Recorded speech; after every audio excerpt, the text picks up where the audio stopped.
দর্শক আসসালামু আলাইকুম। ডাক বিভাগের নতুন সার্কুলার সম্পর্কে আজকের এই ভিডিওটিতে আলোচনা করতেছি। কোন কোন পদের জন্য কি রকম শিক্ষাগত যোগ্যতা থাকলে আবেদন করতে পারবেন এবং কোন কোন পদের জন্য কতজন জনবল নিয়োগ প্রদান করা হবে এই বিষয়ে আলোচনা করার শুরুতে আপনারা যারা এখন পর্যন্ত আমাদের এই চ্যানেলের নতুন সদস্য আছেন তারা পরবর্তী আপডেট পেতে চ্যানেলটি সাবস্ক্রাইব করে বেল আইকনটি অল করে দিন। এই সার্কুলারে সর্বপ্রথম যে পদ রয়েছে পদের নাম 60 মুদ্রাক্ষরিক কাম কম্পিউটার অপারেটর। এই পদের জন্য 14তম গ্রেডে 10,200 টাকা থেকে 24,680 টাকা প্রদান করা হবে। শিক্ষাগত যোগ্যতার ক্ষেত্রে কোনো স্বীকৃত বিশ্ববিদ্যালয় হতে ন্যূনতম দ্বিতীয় শ্রেণী বা সমমানের সিজিপিতে স্নাতক বা সমমানের ডিগ্রি পাস থাকতে হবে।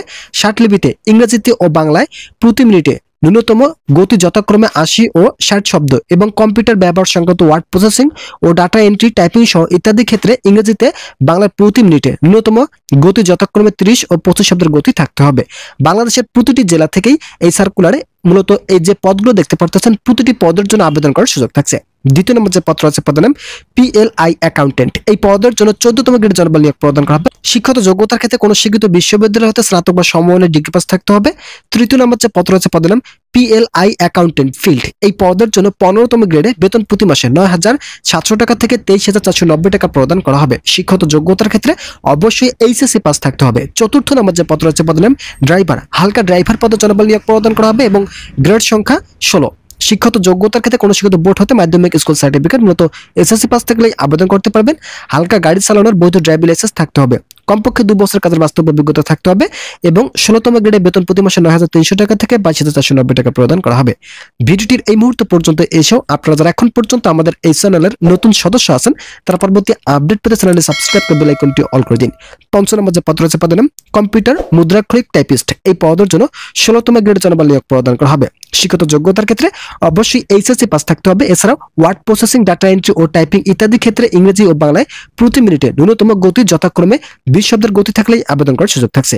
ষষ্ঠ নম্বর যে পত্র আছে পদের নাম অ্যাকাউন্ট অ্যাসিস্ট্যান্ট ইন PLI। এই পদের জন্য 16তম গ্রেডে জনবল নিয়োগ প্রদান করা হবে। শিক্ষাগত যোগ্যতার ক্ষেত্রে HSC পাস থাকতে হবে। সপ্তম নম্বর যে পত্র আছে পদের নাম অফিস সহায়ক। এই পদের জন্য 20তম গ্রেডে জনবল নিয়োগ প্রদান করা হবে এবং 20তম গ্রেডে বেতন প্রতি মাসে 8,250 টাকা থেকে 20,010 টাকা প্রদান করা হবে।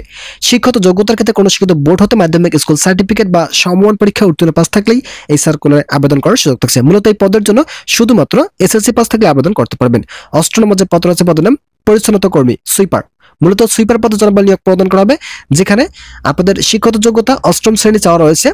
এখানে সাধারণ কোঠা থেকে 20% নেওয়া হবে এবং হরিজাত যারা রয়েছেন হরিজন তাদের থেকে 80% নেওয়া হবে। যদি হরিজন প্রার্থী না পাওয়া যায় সেক্ষেত্রে সাধারণ কোটা থেকে প্রার্থী জনবল নিয়োগ প্রদান করা হবে। 9 নম্বর যে পত্র আছে পদের নাম নিরাপত্তা প্রহরী।